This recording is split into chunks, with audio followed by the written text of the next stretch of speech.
Cyanotype. Apa? Cyanotype. Minta perhatian korang kejap boleh ke? Boleh. Belakang boleh dengar ke? Sebelum masih. Ya, betul. Laju. Cepat. Boleh? Tahu watercolor paper. Water paper. Ni nama dia postcard. Setiap seorang dapat berapa? 1. Satu tangan ke depan, satu tangan kat sini. Yang depan ni buka. Tukar. Laju. Buat laju. Buat laju. Buat laju. Satu kumpulan ikut satu kakak boleh? Oh, cantik. Bagus. Jadi produk kita tu macam contoh kalau orang-orang nak tahu pasal burung ni kan kena tengok buku. Kalau saya sehari matahari.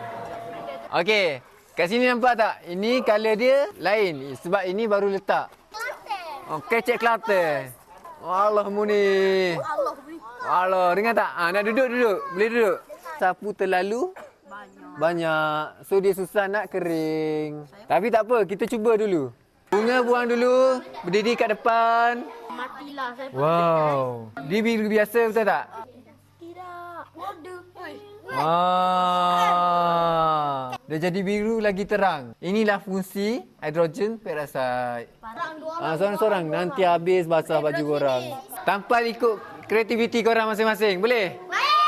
Korang tengok korang punya penanda buku ni kan. Nanti saya nak korang bagi nama dia boleh? Ni saya punya.